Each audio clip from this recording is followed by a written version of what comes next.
name's Sarah West. I'm Director of Communications and Campaigns at Hospice UK, and I'm going to be your chair for this evening's discussion.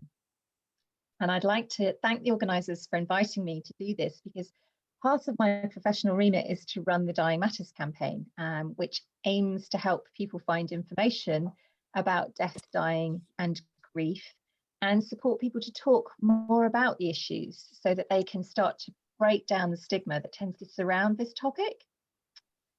Poppies has been a supporter and around for Dying Matters, a campaign that's been actually running for 10 years now. And we're doing a lot of work around making sure that the campaign's updated and fit for purpose, if you like, because we are in totally different times with COVID. If you're interested in joining us, you can sign up at the Dying Matters website, you'll get free information, and you join a community of around 13,000 people who are all part of the Dying Matters community. So this evening, our theme is A Good Place to Die, which is what we're focusing on this year for the Dying Matters Awareness Week theme. And I hope that you'll have seen some of the talk throughout the week about these issues, both nationally and at a community level. As a campaign, we've seen more people register an event this year than they've ever done, which is amazing, but we know it's a hot topic, and I think it's going to be really interesting to hear from the panel, because COVID, I think, has really meant that we've all had to face our mortality in a way that perhaps we haven't as individuals or as a society for a very, very, very long time. On the theme A Good Place to Die, I just want people to understand Hospice UK isn't advocating for any one place being better than another, and I think that's what something we'll explore a bit further with our panel. Despite the name of our charity, this is all about individuals, it's about choice and preparation, and that's something I'm really looking forward to hearing different perspectives from our speakers this evening. In a moment, I'm going to ask the panel to introduce themselves, but I'm going to give first a few housekeeping points, just so hopefully this makes this a comfortable experience for everybody. The event is being recorded, but will only show the panelists. And the second thing I think to point out is, as you may know, we will be talking about tough issues. And if this conversation raises difficult feelings, please, we will have links available in the chat for bereavement support organisations or places that you can go to. I would encourage you reach out if you need to talk to somebody. If you want to ask questions of the panel as we go through the evening, please put your questions into the chat box and I'll come to them at the end, and we'll have some time to be able to submit those questions. So I'm going to turn to our expert panel and I'm going to ask them to introduce themselves, and we're going to start with Isatta. Would you mind telling us a little bit about yourself, why you're here, what you do? Hello, everyone. Welcome and thank you for joining us at Poppies event. It's been a pleasure and it's an honor. So my name is Isatta Sisay. I'm a joint head of community services at Royal Trinity Hospice, which is one of the oldest London hospices in the UK. And I've been there for a very long time. I've been there for the last 15 years as a community nurse specialist in palliative care. And also within my community, my background is Sierra Leonean by parenthood. And within my community here in UK, I also raise a lot of education and health promotion to ensure people are made aware of what's going on and keeping them informed. And so one of my forte, of course, it's about end of life and educating people and raising awareness. So that's what I do, CEO of the Health Show Partnership Program. Wonderful. So that's me.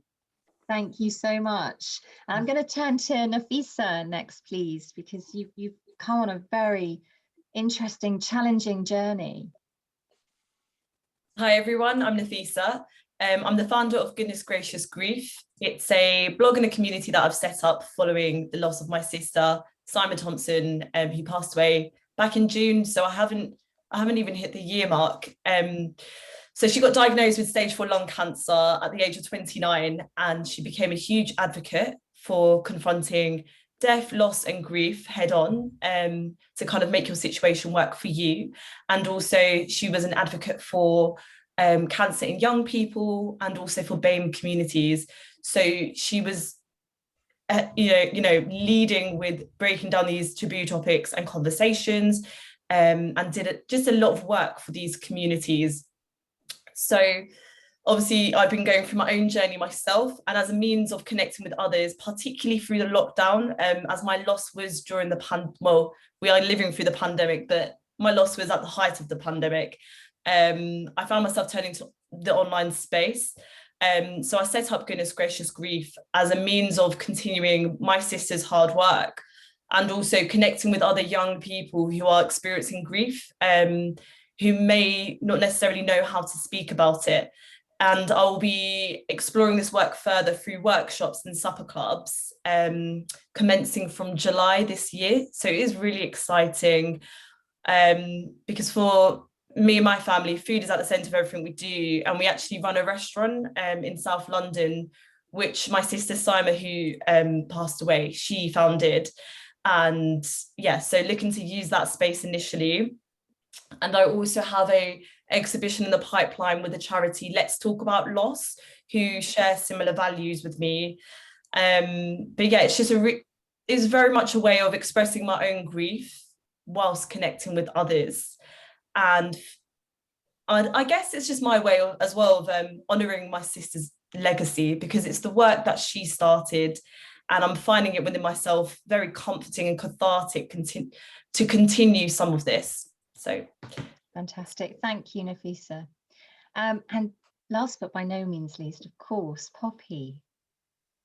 Thank you. I feel so thrilled to be here with you all.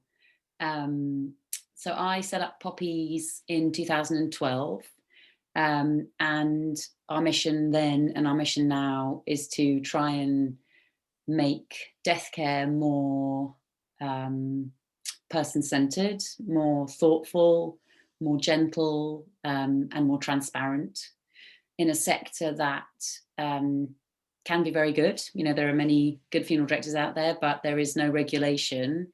And I'd say there's no real strong sense of what great looks like. And we're trying to help redefine that, both for our own clients and for the rest of the sector, for the wider population. Yeah. Lovely. Thank you so much, Poppy. A huge thank you to you all. I can tell this is going to be a really rich discussion with all the different expertise and the experience that you all bring to this event this evening. Just a final reminder to all of those that you are watching and listening, please put your questions in the chat box as we go, and I will come to them at the end and get through as many as I possibly can. But I'm going to kick off my first question, because I get to ask the first question, is to the whole of the panel, really. There's a really common assumption, isn't there, that people don't want to talk about death and dying. And I just wondered, in your experience, how true is it, and why do you think people avoid talking about it? Maybe I'll go to Nafeesa first, if that's okay.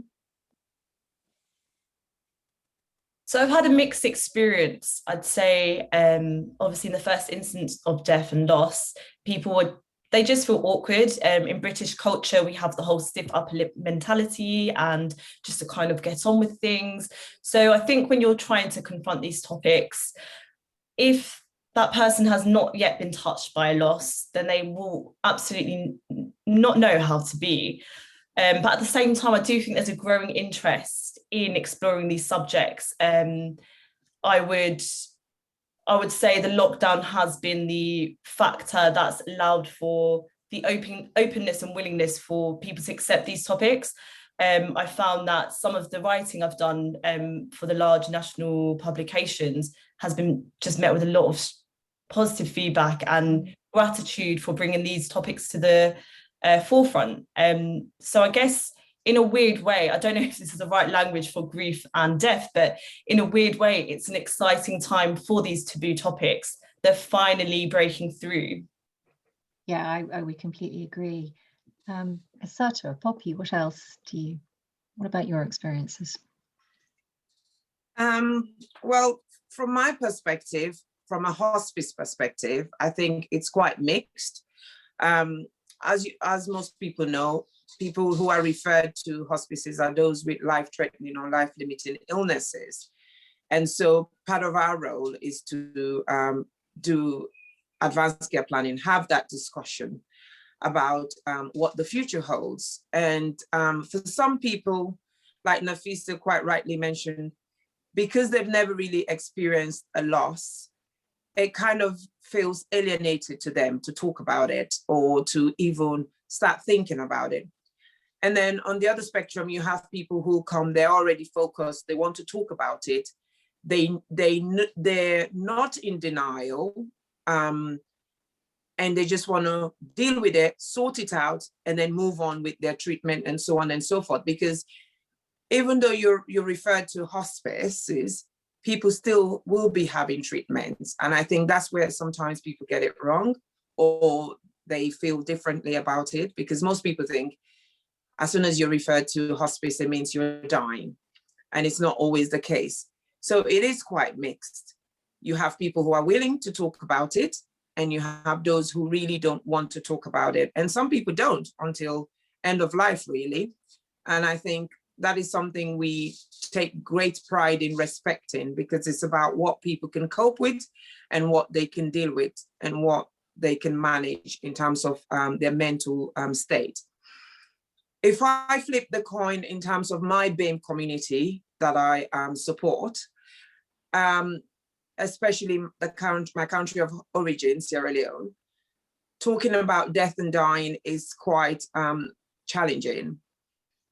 Traditionally and culturally, it's not something you want to talk about, because there's some myth that you're actually inviting it to happen, you're preempting it.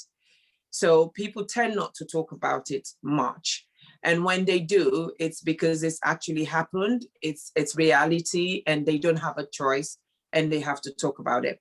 However, in the last 18 months with the pandemic, it's actually kind of, death and dying has raised its head, and it's made people think more about it and want to talk about it and actually think about what the future holds. So for me, I think it's quite mixed, and it is getting better. Like Nafeesa said, it has actually, with COVID, these are some of the positive things that's come out of COVID. People are talking about things they don't necessarily want to talk about before. Thank you. Yeah, I think it's so interesting, because I remember 10 years ago when I started telling people, what I was planning to do with my life, which was a real diversion from what I was doing before. And I'm thinking of the 10 years that I've been running Poppies. I've never, ever had anyone, I'd say, respond badly to the topic.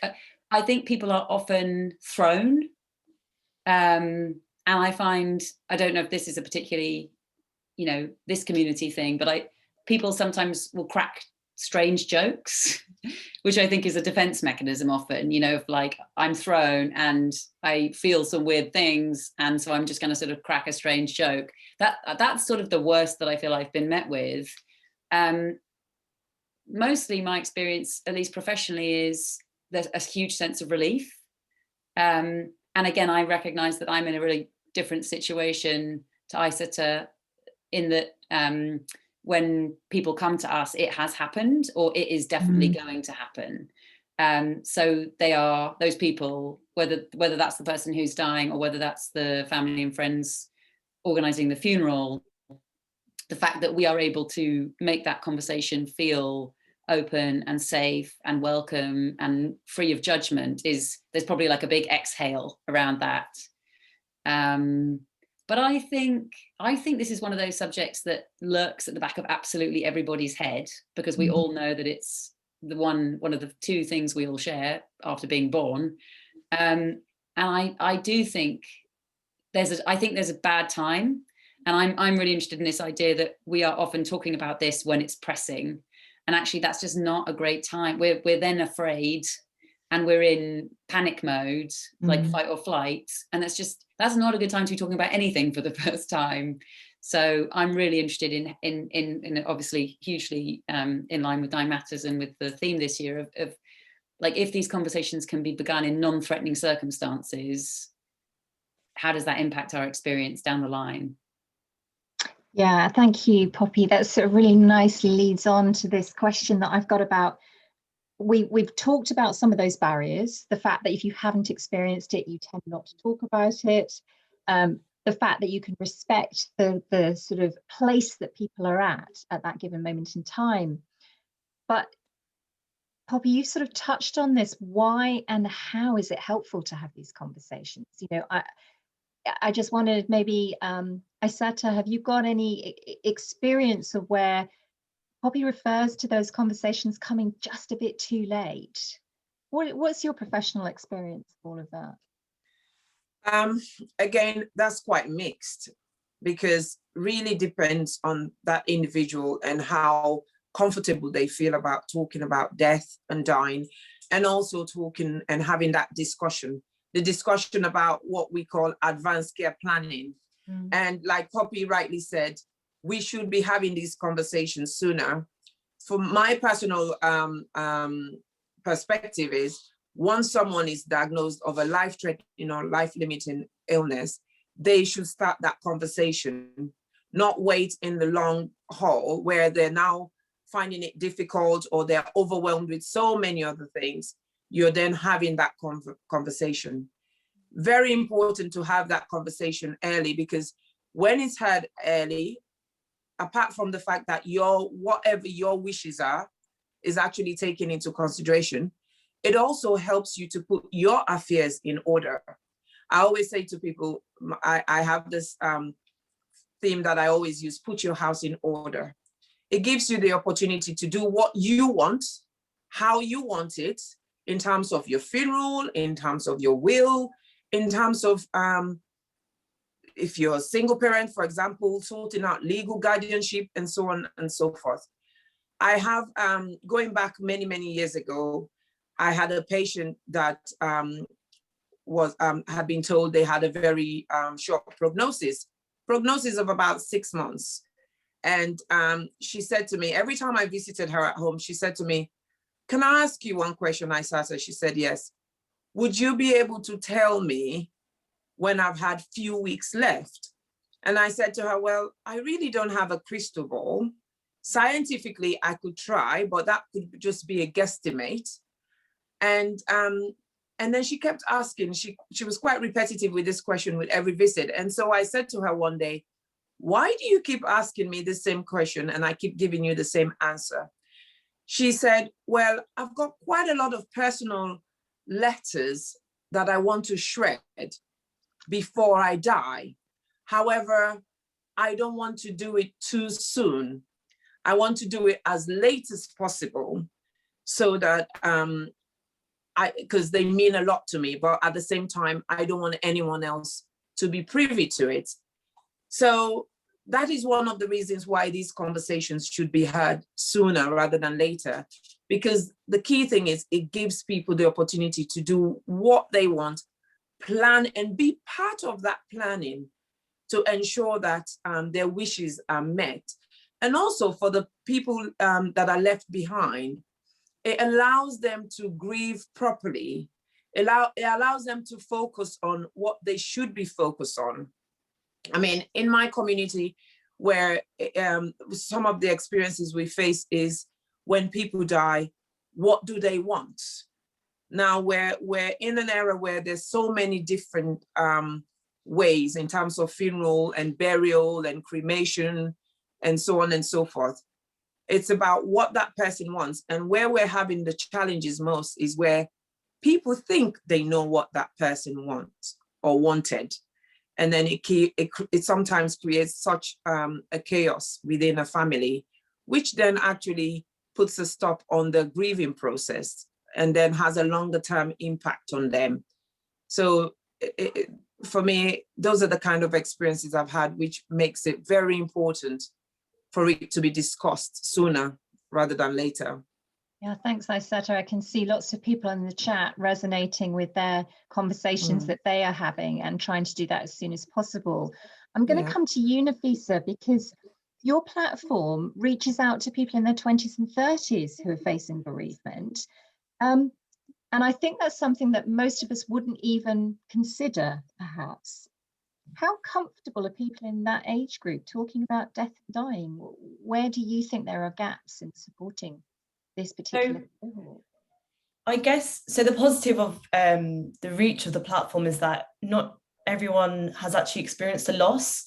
So these topics have now come to the surface, and it's suddenly instigated this understanding that actually life's not guaranteed. And I guess a part of me sharing my story about my sister having been diagnosed with terminal illness at the age of 29 is that life's not guaranteed, and you might not necessarily age gracefully into a late age, a beautiful and late age, and then have that time to sit down and write this will that you thought that would be the plan, but life can stop you in your tracks. And how can we address this? Because it is happening left, right, and centre. The more you look into it, it's just, I guess it's the necessity almost to just appreciate and have gratitude for your life and your health, because ultimately it could be taken away from you at any moment.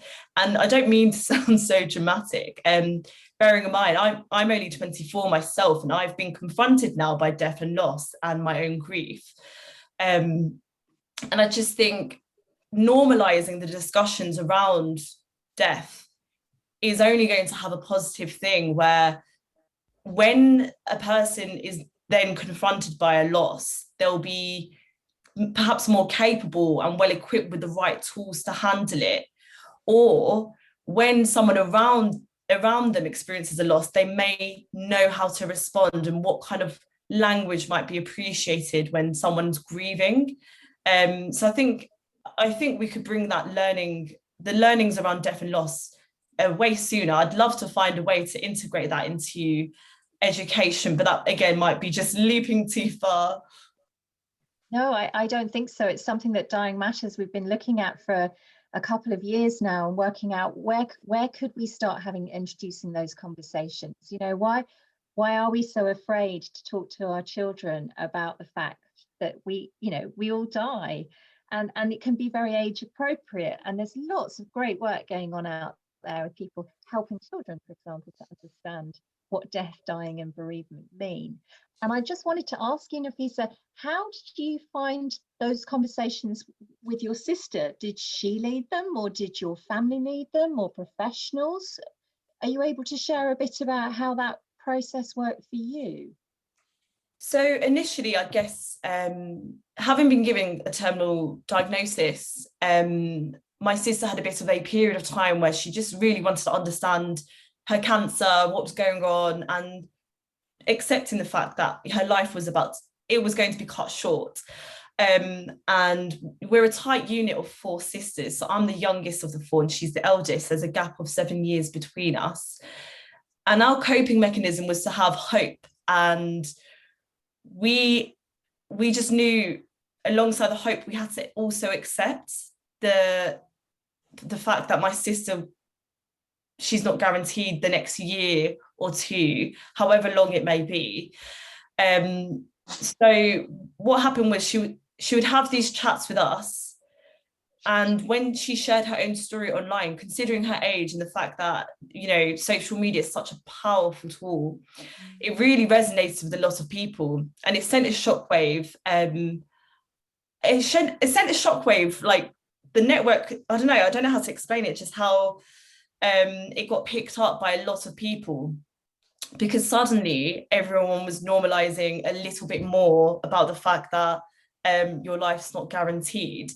And so it was really powerful when she started to speak and write about it, and she started to be given a bit more of a platform. And I'd say that age group has resonated and understood and been quite open with the concept of grief. And the positive impact of this has been the discussions that this age group, they're now having with their parents or their grandparents that have been unable to speak about these topics. I'd say it's only going to be passed down the generations, the more we normalise the discussions around death and how we approach grief too. Thank you. Yeah, I couldn't agree more. Isatta, in a hospice setting, how do you help prepare patients and their families to be in a good place to die? Well, being in a good place to die, I know when you say that word, that phrase, it tends to think it's about the environment, the place itself, but actually it is not. It's fairly holistic. It's about looking at things from different perspectives. It's looking at that individual as a whole. And so within the hospice, we look at not just where the person wants, as in the physical bit of where they want to be, as in whether they want to die in the bed or whether they want to die on their sofa. We also look at their emotional space. What is there that needs to be put aside for them? What is there that they want closure to? We also look at their spiritual being. What is important to them? What is relevant? And so it's not just about that place, because I think that's very important for our viewers to know that it's not just about that place, it's about everything else. Physically, emotionally, mentally, where you want to be is very important. And at the hospice, we have a provision for all of that. So it's not just a hospice with specialist palliative care consultants, registrars and nurses and carers. It's also a place where we have a significant amount of spiritual need, spiritual leaders. We have multi-faith. So we have the imams, the priests, the chaplains. We also have our patient and family support team who deal with counseling, not just for the patient, for their carers, their loved ones, including the children as well. So we look at it holistically and ensure that what that it means to that person in terms of what is their interpretation of a good place to die is recognized and is acknowledged, and we ensure it's met. And you do that on such an individual case-by-case basis, don't you? We know how the hospices work. It's quite extraordinary. There have been lovely stories of somebody who was homeless who came to the hospice in his last few days and didn't want to be in a bed in the hospital. He wanted to be in a tent in the grounds. And so that was organised for him to have his last days living in a tent in the grounds of the hospice, where he died peacefully, but the way he wanted to go. So I know that you work very hard to make sure that people get those choices and that they are listened to. Absolutely. And I think it's very important for people to understand that we've got people who they just want to be on their sofa. They want their pets around them. That's what's important to them. That's their good place to die. They want, we had a homeless gentleman who's been homeless for over 20 years. He was transferred to the hospice, and all of a sudden we realized every time the nurses went into his room, he was found on the floor. But then he hadn't fallen off the bed. He just wasn't used to sleeping on a bed. And so eventually they did understand why he wanted to be on the floor. And so they pulled the mattress off the bed and put it on the floor. So that's where he wanted to be. That's what was his good place to be. Lovely. Thank you very much. Poppy, you have a slightly different perspective on the journey in many ways, don't you? Because as a funeral director, do you find that bereaved people come to you knowing what their loved ones wanted for their funerals? Have they had those conversations before they died? Have you seen any changes over the years? First of all, I just have to say I'm like blown away by this story about this man, and it's just like made my day and just reminded me, not that I forgot, how incredible hospice work is. It's just amazing. Do people know what they want when they come to Poppies or funeral directors? I think generally no, or generally not, you know, the things that people say when we pick up the phone tend to be, I have no idea what I'm doing. I've never done this before. I'm at sea. And I think this is particularly interesting because often we're talking to people who are at a stage in their life where they generally do know what they're doing, which I think is particularly disempowering for people, or hard for people, that they're, you know, I think the statistics are that people arrange normally 1 or maximum 2 funerals in their life. So basically no one is an expert at it. And of course, there are people that come and say, you know, my mum's buried in this plot and my dad's sharing the plot, or, you know, our family always go to Beckenham crematorium. You know, that there are, of course, traditions that people tap into, but it is amazing how little people know about what they want. I was chatting to someone in our team today who said something which rang so true for me, which is like, the knowledge is in there deep down, like the instinct, the gut instinct is in there about what would be right. But again, I think it comes back to this sense of not having we don't know how to articulate these things. We don't know how to discuss these things. We might have a deep sense of what would be right for us. For example, do we want some kind of big show, or do we want something kind of small and intimate? That we probably do know that deep down.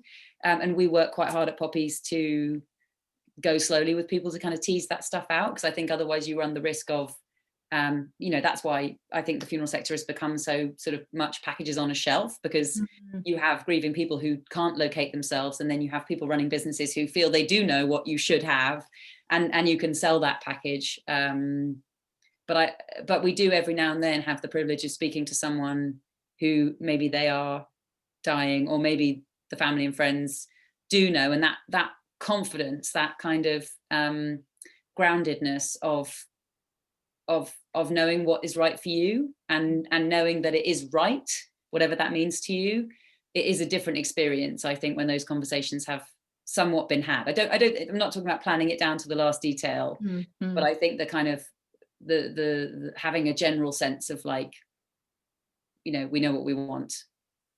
What is it, do you think, that stops that sort of conversation around, because it's very common, isn't it? People think there is limits on what's possible around death and the end of life and the funerals, and that you have to do things a certain way. Why are we not able to get beyond that, do you think, Poppy? When you've looked over the years, what is it that's stopping us from going, actually, do you know what? Because I've now changed my mind. I'm going to be buried in a wicker coffin thing, because I think that's really fantastic. I didn't even know that existed. What's going on there? Well, I think there's a few things. I think the first thing, and I know we've said it, but I think it's worth saying again, is like, if you've never spoken about this subject, if you haven't grown up in a family or in a community where when you've absorbed the idea that to talk about death and dying is to breach some kind of code, and then when someone is dying, or then when someone has just died, really to make that conversation about what the funeral might be or what might happen after the death open and creative, it's kind of like a firework goes off. You know, you've gone from this kind of very tight, restrained, like, don't talk about it, don't upset the person who's died, don't upset the other people who don't want to, all these assumptions that no one wants to talk about it, or that by talking about it you will, as we've said, like, make it happen faster, or so I think there's something there around, you know, again, if we're not having these discussions at school, if we're not having these discussions in our workplaces, then we're contributing to this world where we don't have the language, we don't have the openness, we don't have the creativity. But then I think separately there's a sense of we're just, mostly what we're shown in terms of funerals is quite formulaic. Yeah. Whether that be like on TV, or whether that literally be the funerals we go to, you know, they are generally like black hearse, black limousine, 20 minutes at the crematorium. You know, again, it's changing now, but like someone stands at the front, you know, may not know the person who's died, says the things, you know, and I think one of the things that I feel like I've seen change a lot over the last 10 years is some of the recognition of like, hang on a minute, who is this experience for? You know, are we like ticking some boxes? Are we going through some kind of like legal bureaucratic process to get to the other side? Or is this experience meant to be serving us in some way? And that's obviously very much the conversations we're trying to blow open at Poppies with our clients. Is it's not to throw people. I think we face some of the challenges that I know Isatta will face and hospices will face, which is like, when the time pressure is quite tight and when people's minds are quite closed, you don't want to overwhelm them, you don't want to throw them. And for some people, the familiar is reassuring. So it's not to say at Poppies we don't take a grieving person and say like, well, did you know? You know, it's not that. Yeah. But we do see it as our job to hold people's hands and open their slightly, like create cracks of light in, and to tease out what matters to them. So for one family, it might not be about the funeral at all. You know, the funeral itself, you know, might not be the priority of the family. The priority of the family might be, you know, my dad died at home and we want to keep him at home. And that's our big challenge. That's the thing that we care about most.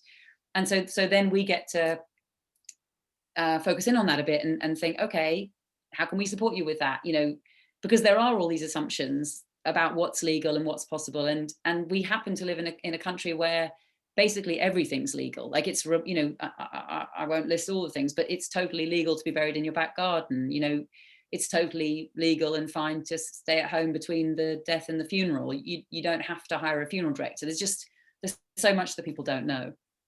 Yeah, it's fascinating. Thank you. Nafeesa, I want to come to you about this idea of knowledge being powerful and enabling people.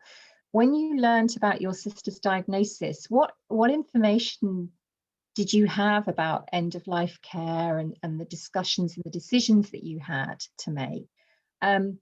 What was missing? What would have helped you, do you think? Or is it still too soon for you to process some of that? I think, so first of all, I must share my gratitude for the hospice that my sister was connected with, because of obviously palliative care, the support, the treatment, but also the spiritual side, as Isatta touched upon earlier. That was just so phenomenal and brilliant in terms of processing life and the fact that life was going to come to an end. For us as a family, it was brilliant. I think if I had to reflect now, the missing component, it did actually come down to what happens right at the end. I think I was that person that rang up a funeral directors and I was like, hi, I'm 23. I have no idea what I'm doing. I need to arrange a funeral for my sister.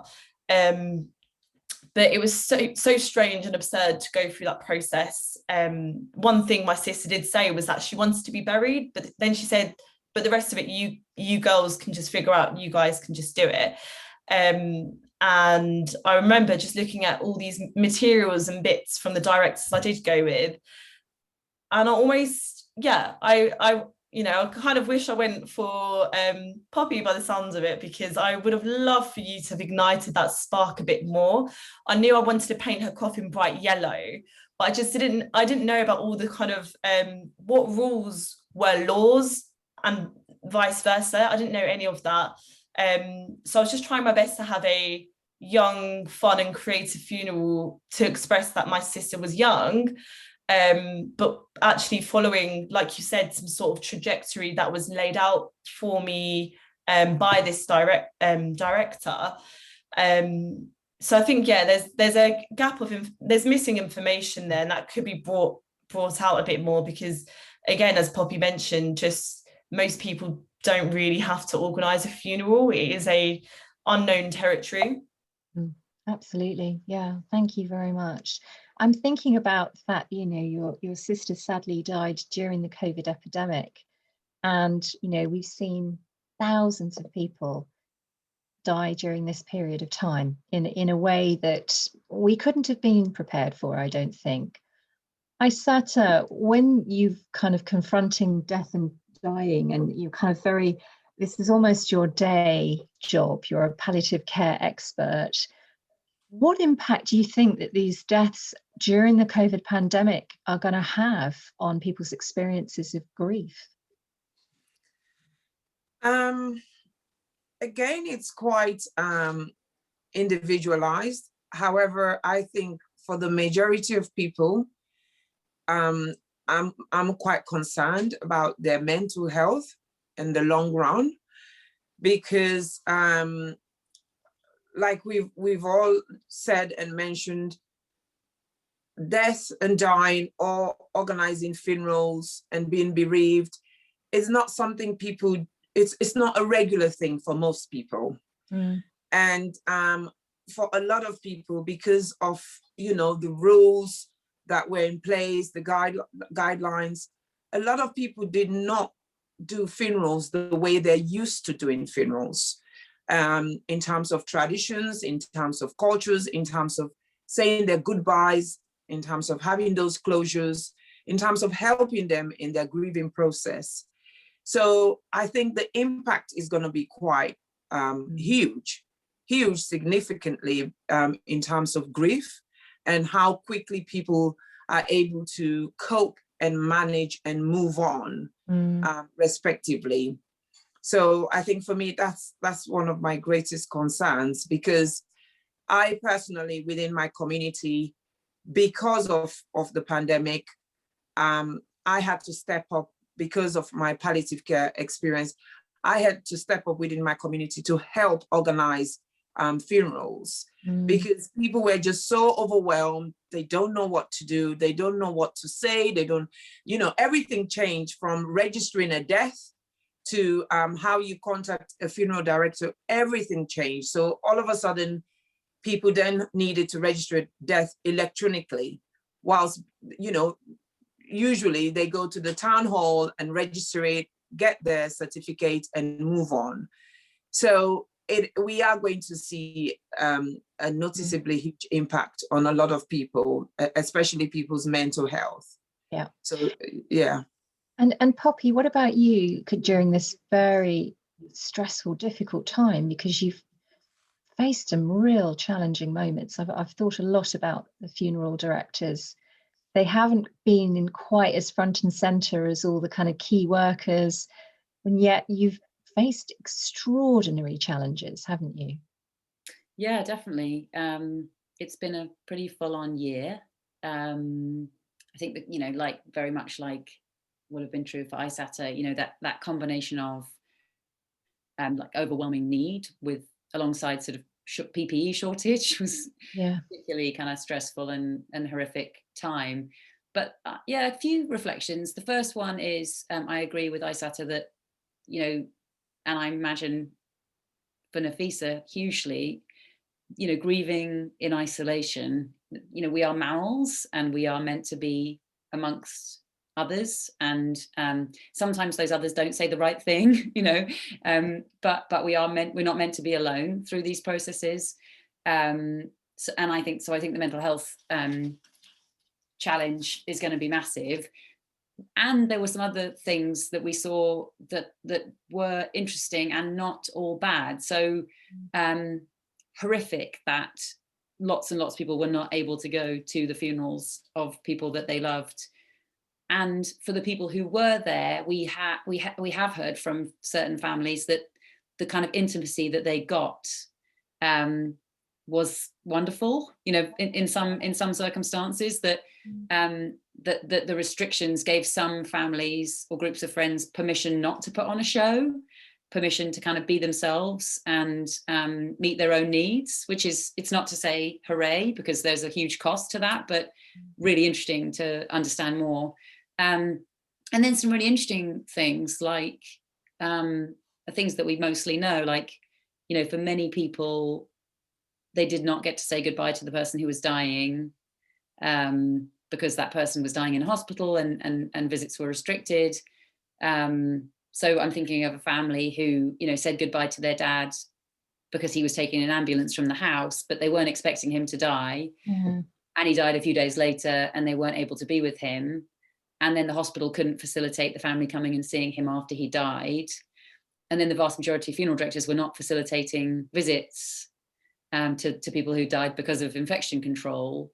So there's lots and lots of people who, you know, the last time they saw the person who was going to die, they didn't know they were going to die. They didn't get a chance to say goodbye and they weren't able to see them afterwards. And I think there is, not to say everybody wants or needs to see the body after someone dies, but for those that do need that experience, it is a real need. I believe, and I feel like I see in my work, it's part of processing or understanding that this thing has happened at all. At Poppies, we did facilitate those visits And, you know, we had families that came in 10, 12 times, and you can see the need, you know, when that's happening. So yeah, it's been a real challenging year, and we've learned a lot. And I really hope that this experience kind of nationally has not only raised awareness about death and dying and grieving, but also shifted that idea that there are people who are grieving and then there's like all the other people, because I think it's that loneliness, you know, that's one of the main reasons why I want this conversation to be more normal, is because it's not right that people who are going through that experience feel like they are alone when actually they're experiencing one of the defining realities of being a human being. You know, it's a rite of passage to grieve. It's not a nice one, but it is what it is. It is your humanity, you know, happening right there. It is a fascinating discussion, and what's been really interesting so far is seeing the comments and the chat that's been going on between people, reaching out, sharing experiences as you've raised issues, the three of you, kind of supporting each other, sharing information. That's just been really lovely to see, and I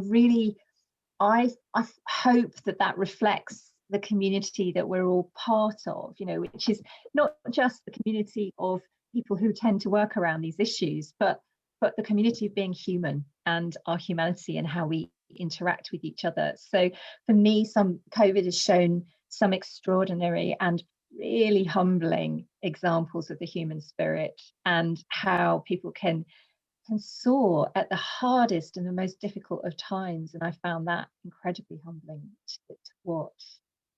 Now, we could carry on with lots, but I've got some questions that are coming in. So I wondered if I could put this to the panel. So this is a question from Lorraine. My concern is that if I was diagnosed with dementia, but physically I could live for many years. Now, given that assisted dying is against the law, what choices might I have that aren't going into a care home? And I wonder, any of you feel comfortable talking about that? I wonder, Isatta, maybe you're perhaps able to help a little.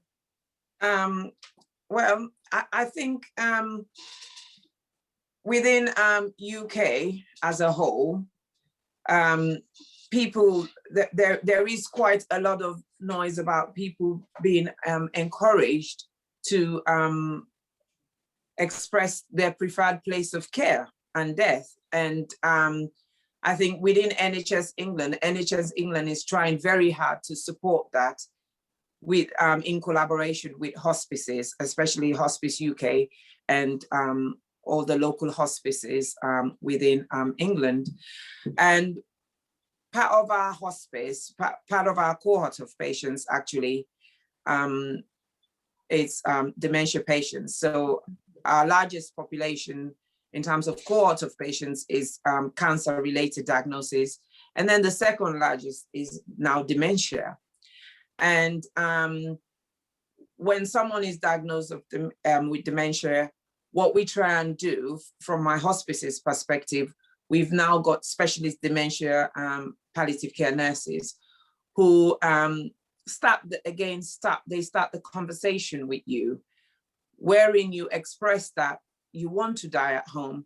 We try to make sure we put things in place that would ensure that is done as much as possible or as best as possible. Again, sometimes when it actually comes to the end, there's so many challenges that might not permit that to happen, but you do have a choice not to go into a care home. That's the bottom line. There is that choice not to go into the care home, and your local commissioning groups and other support networks would ensure that you have the services put in place so that if you want to die at home, you can die at home. Mm-hmm. You probably wasn't here when I had introduced myself, but part of my role is heading a community services team. So although I work for the hospice provides 3 different services. So we provide the inpatient service where people go for symptom control, end-of-life care, respite, and so on and so forth. But we also have the community services where people are being supported within their own homes or what they do call their homes. So yes, you can die at home, and there are services in place that are available that would ensure that that is met. Definitely. And I would add to that as well to say, if, Lorraine, it's worth thinking about now. What do you want now? Yes. If this doesn't happen, it may never happen to you, I hope. But if it does, now is the time to be thinking about that. Write those wishes down, read about advanced care planning, find out a bit about what could be options for you. And I think that gives you a sense of feeling a little bit more empowered, because it can feel very overwhelming and daunting. And Isatta is correct. Many of the hospices, this is their day-to-day. Dementia unfortunately is incredibly common, and so they'll be very used to working with people who have experienced dementia, and their family and their relatives as well. So thank you for your question. Absolutely. And just to add, if like Sarah said, it's about writing things down now. And if you don't know where to start, you could always go, there's documents such as This Is Me, that would give you that idea or information as to where to start. And other documents such as Preferred Place of Care or Wishes, they're all available online, and you could download those, and it'll kind of prompt you to start thinking about what sort of questions you need to be answering or what to put down. Thank you. So I'm going to move on to Jane, who's asked us a question about just wondering how to hold and keep safe people who are perhaps vulnerable when they're having these conversations as non-professionals. I attended a forum, and although it was good to chat about death, dying and grief, I felt uncomfortable that perhaps there was one person in particular who was left in a worse space when they left. Is there anything that you would like to share, panel, on that? Any observations?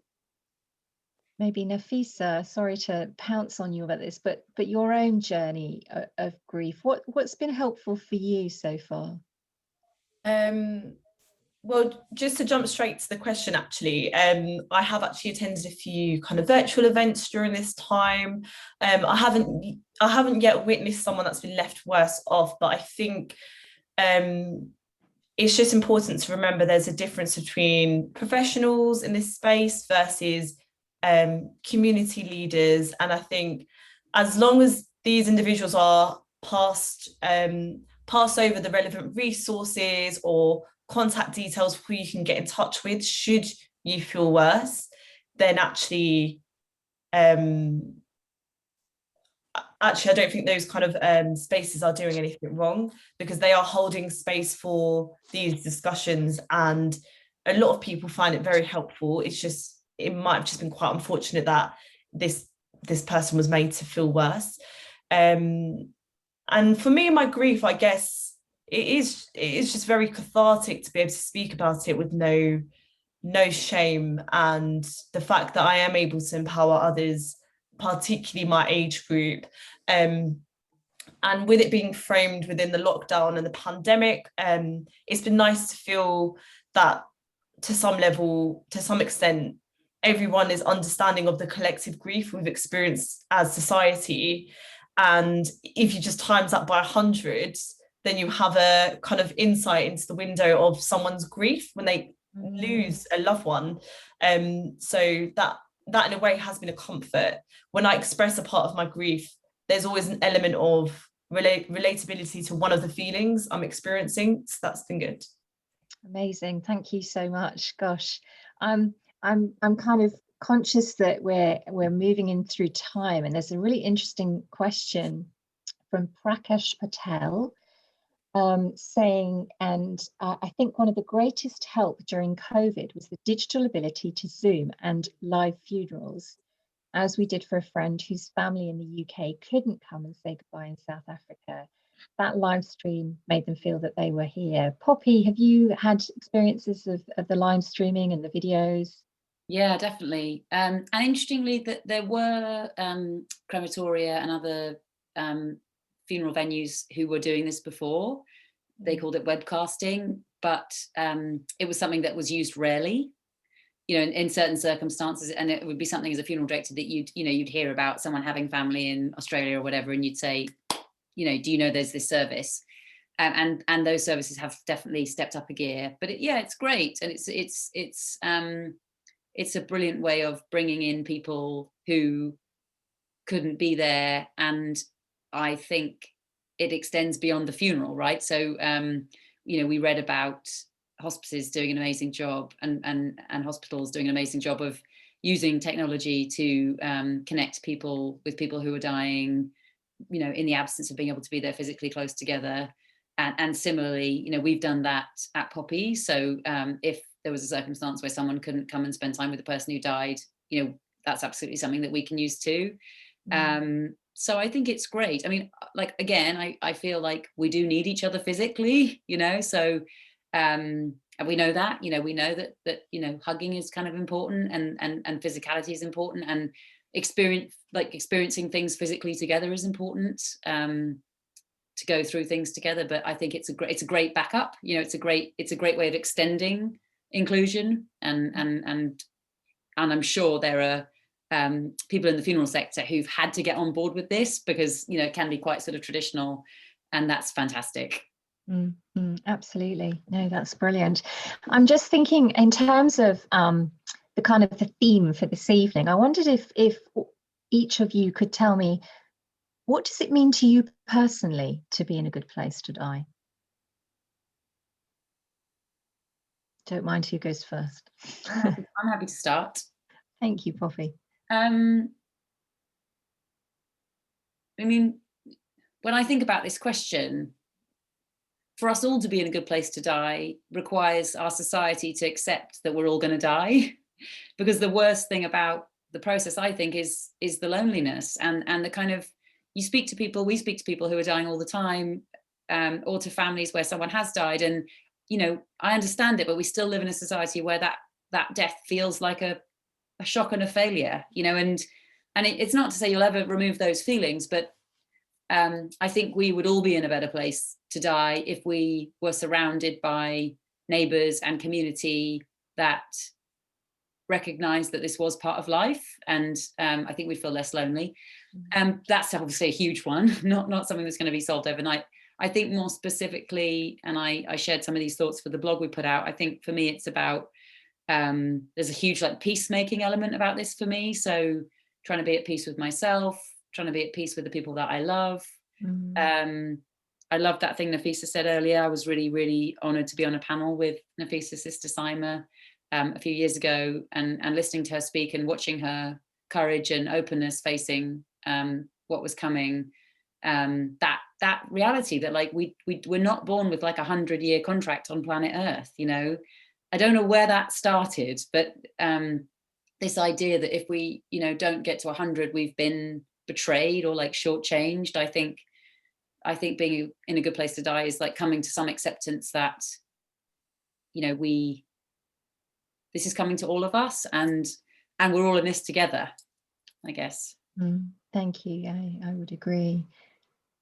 Poppy, you just summed that up amazingly. I'd like to reiterate, a good place to die would be a place of understanding and acceptance that life isn't, you know, it's not guaranteed, and also to have the, I guess, an element of some form of spirituality, not to push it on anyone, because I'm not religious myself or anything. I just know that you're not limited to your body, and I think as soon as you feel that, you've I mean, as soon as you experience a loss, you feel that that's not it.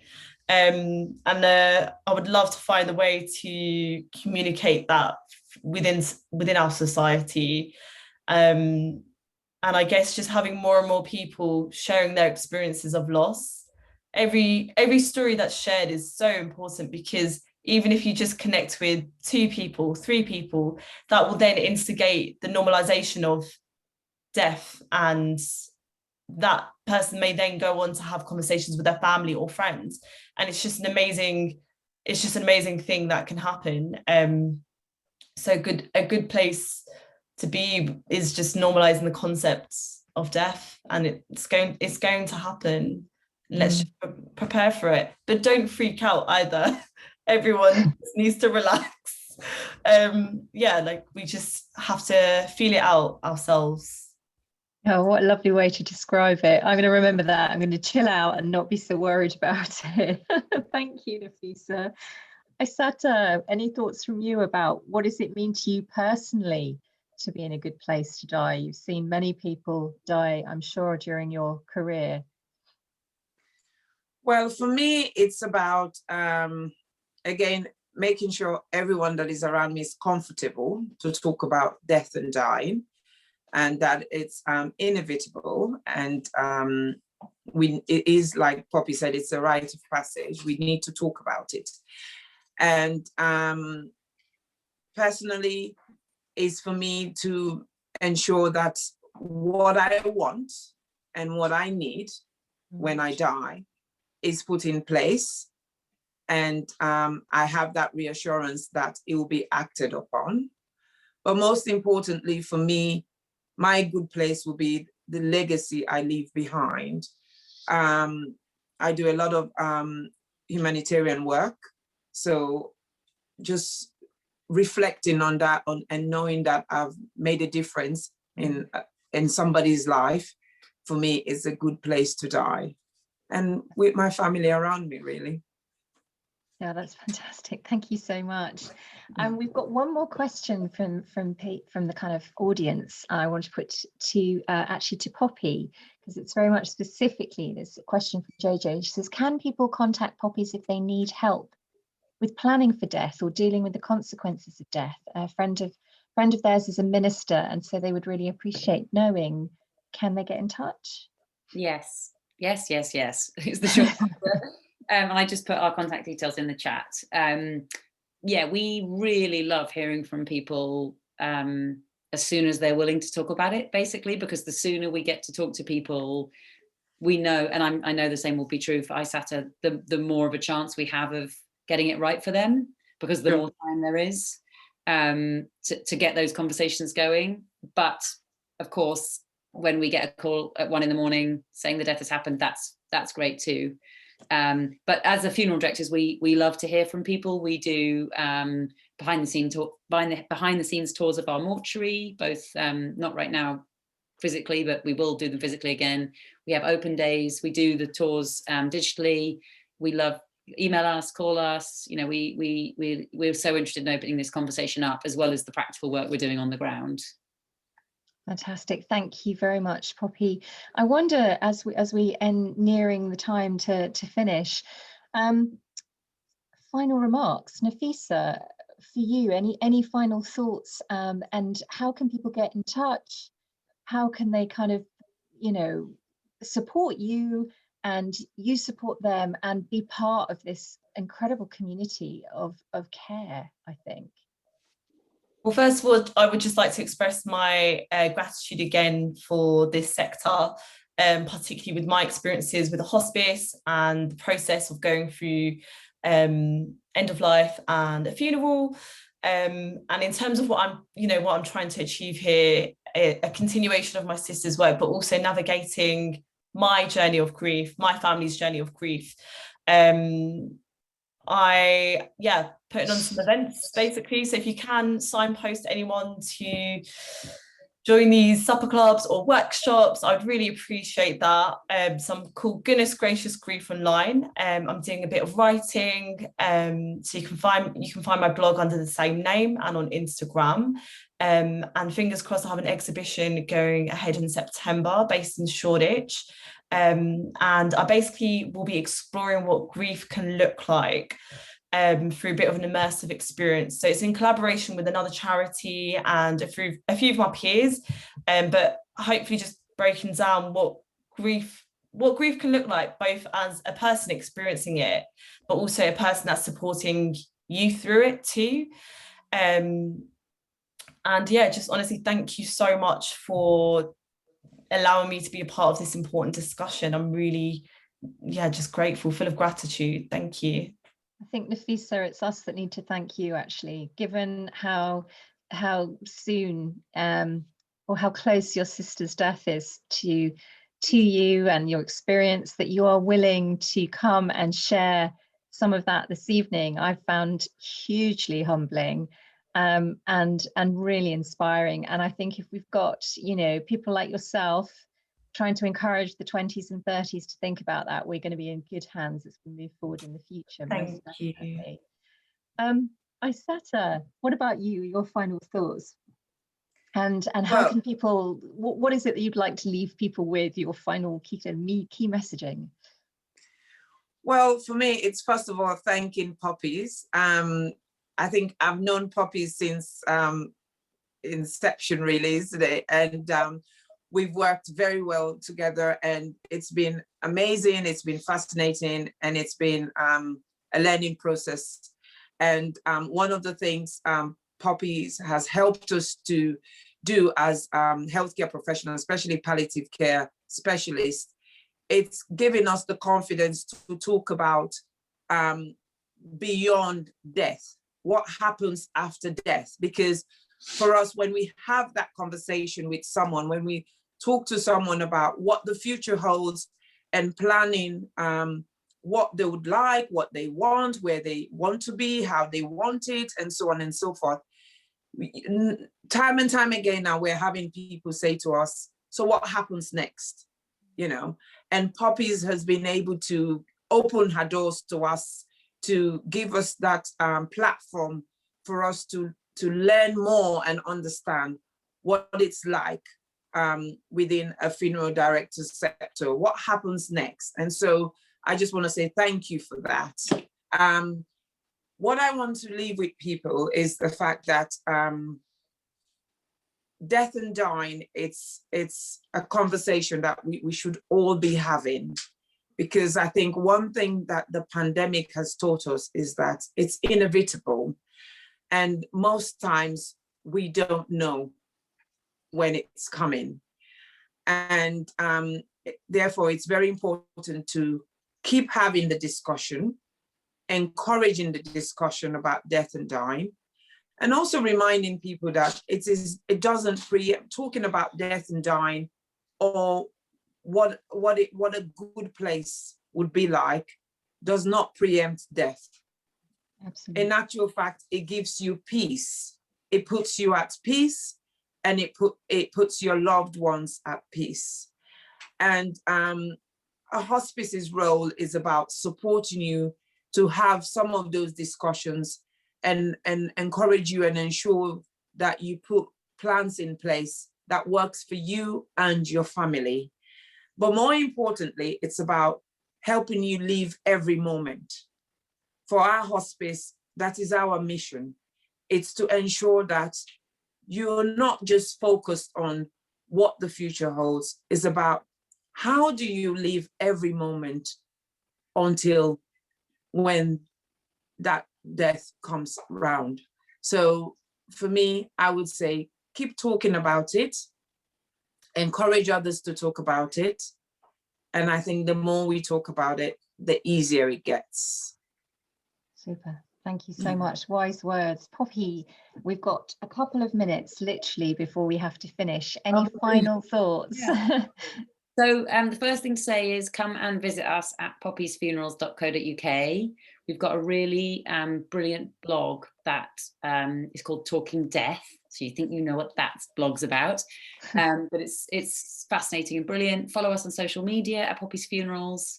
And then in terms of final thoughts, yeah, I just would say, you know, can we all make a pact to be that person in the community, that signposts that we're willing to talk about this? Because I think we all know, those of us who've had these conversations, it doesn't work to try and force people to have this discussion. But what we can signpost to our family, friends, neighbours, school, workplace, like, I'm up for this discussion. So if you ever want to talk about it, you know, you can talk to me and you'll be welcome. Because I know as a funeral director, you know, quite often that someone will call me and they're not calling me because they need me to be their funeral director. They're calling me because they're a friend of a friend of a friend of a friend, and someone is dying and they feel alone and no one is willing to have the discussion, and they think I might be, and they're right. So if we can just keep lighting those beacons, then I think we will be creating a more welcoming world for us to be grieving in. Thank you, Poppy. What a great way to finish our discussion this evening. I think all that remains is for me to say a huge thank you to Nafeesa, Isatta and Poppy for their time and their amazing insights this evening. We really hope you've enjoyed the discussion. I think you have, from all the amazing discussions that I've seen going on in the chat. It's been particularly inspiring to hear you three amazing women help us to talk about this, break these stigma down, and sort of take this forward as we move on from this evening. Big thanks to Poppies for putting on the discussion, which has really, I think, contributed to our ability to talk about death, dying and grief, and indeed maybe help us break some more of those barriers down around the stigma that this issue seems to bring. So that's it from us this evening. We wish you well. Please don't forget that if you want extra support, there's been the information in the chat, so do reach out for that. And again, a huge thanks to our wonderful speakers this evening. It's been a real privilege and a lovely warm atmosphere. I feel like real care in this discussion this evening. So thank you to you speakers and thank you to the audience. And we'll wish you good night. Thanks so much, everyone. Goodbye. Thank you. Bye. Take care. Bye. Thank